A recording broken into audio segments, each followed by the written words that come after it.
In a deserted alley on the outskirts of Detroit, a skinny German shepherd pressed itself against a cold wall. Its fur was matted, tangled, and covered in dust, its bones protruding sharply beneath wrinkled skin from lack of food. Beside it, in a nest lined with rags and dry leaves, 3 tiny newborn puppies whimpered. Though exhausted and nearly out of milk, the dog's eyes still gazed at her pups with tenderness and love. Every time footsteps echoed through the alley, she tried to lift her head, her eyes filled with faint hope. She didn't bark, only let out quiet whimpers as if silently pleading. Passers-by avoided her, hurrying away, unwilling to meet the despair in her eyes. She had once had a home and an owner, but when her owner died, she was left to wander with a swollen belly. One afternoon, a young woman named Emily was walking home from work through the trash-strewn alley, the air thick with the smell of rusted metal. She stopped when she heard faint whimpers and saw the dog staring intently at her. Trembling, the dog took a few unsteady steps forward, barely able to lift her paws from the cold ground. Emily opened her bag, placed a sandwich on the ground, and stepped back to avoid startling her. The dog sniffed the food, hesitated, then devoured it hungrily, all while keeping her eyes fixed on Emily's every move. When Emily noticed the puppies huddled together, her heart ached with pity. She crouched down and whispered, "Don't worry, I'll come back to help."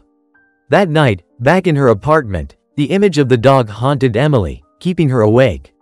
The next day, she grabbed an old blanket, dog food, water, and called a local animal rescue center. The dog was still there, and her eyes lit up when she saw Emily return. Emily set out the food, carefully laid the blanket nearby, and waited until the dog felt safe enough to approach. After a few minutes, the dog began eating while Emily examined the weak, emaciated puppies. Soon, a rescuer named Sarah arrived with a carrier and a medical kit. Together, they gently placed each puppy inside, under the watchful gaze of the anxious mother. Emily softly reassured her, "We're going to help you and your mom, come with us." The dog licked Emily's hand in gratitude before stepping into the rescue van, never taking her eyes off her pups. At the veterinary clinic, the doctor confirmed the mother was severely malnourished, and the puppies were suffering from hypothermia.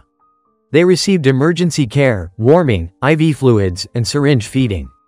Emily visited every day, sitting by the incubator and speaking softly to the recovering dog.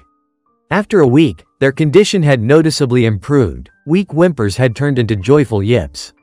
Sarah transferred the whole family to a suburban animal shelter with a garden and clean, warm enclosures. Emily continued to visit regularly, helping care for them, cleaning their space, bringing toys and treats. Day by day, the mother dog grew less fearful, slowly regaining her trust in people. Nearly a month later, a kind family arrived at the shelter, eager to adopt the dog and her puppies. On the day of their departure, the mother dog licked Emily's hand one last time. Her eyes no longer held despair, only peace. Smiling through tears, Emily whispered, "You did great, sweet mama."